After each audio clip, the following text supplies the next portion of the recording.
I cannot silence my deep concern. Pope Francis blasts Trump's upcoming decision to recognize Jerusalem as Israel's capital and prays that wisdom prevails to avoid more cruel conflicts.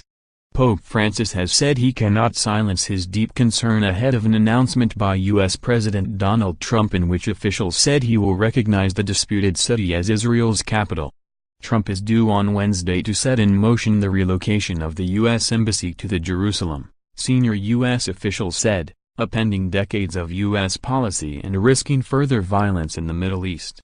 In an appeal at the end of his weekly general audience, Francis called for all to honor United Nations resolutions on the city, which is sacred to Jews, Christians and Muslims. I make a heartfelt appeal so that all commit themselves to respecting the status quo of the city, in conformity with the pertinent resolutions of the United Nations, he said. The Pope told thousands of people at his general audience, I cannot keep quiet about my deep concern about the situation that has been created in the last few days. He said he hoped wisdom and prudence prevail, in order to avoid adding new elements of tension to a global panorama that is already convulsed and marked by so many and cruel conflicts. The Argentine pontiff's call came a day after he spoke by phone with Palestinian President Mahmoud Abbas, the Vatican said without elaborating. Before making his public comments, Francis met privately with a group of Palestinians involved in interreligious dialogue with the Vatican. Jerusalem is a unique city, sacred for Jews, Christians and Muslims, he said, adding that it was home to sites deemed holy by followers of the three major monotheistic faiths. Jerusalem, the Pope said, holds a special vocation for peace. I pray to God that this identity is preserved and reinforced, for the sake of the Holy Land, the Middle East and the whole world, and that wisdom and prudence prevail, he said.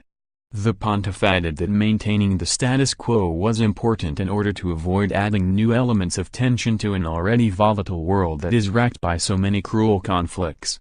Trump will instruct the State Department to begin the multi-year process of moving the American embassy from Tel Aviv to the Holy City, U.S. officials said Tuesday.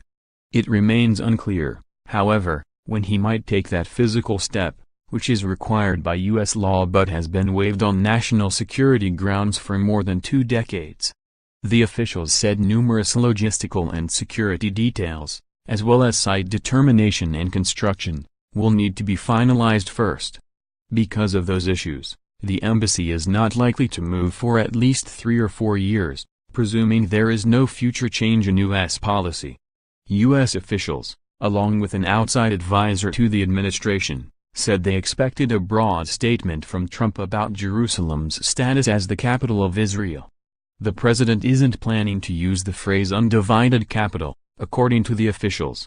Such terminology is favored by Israeli officials, including Prime Minister Benjamin Netanyahu, and would imply Israel's sovereignty over East Jerusalem, which the Palestinians seek for their own future capital. Jerusalem includes the holiest ground in Judaism. But it's also home to Islam's third holiest shrine and major Christian sites, and forms the combustible center of the Israeli-Arab conflict.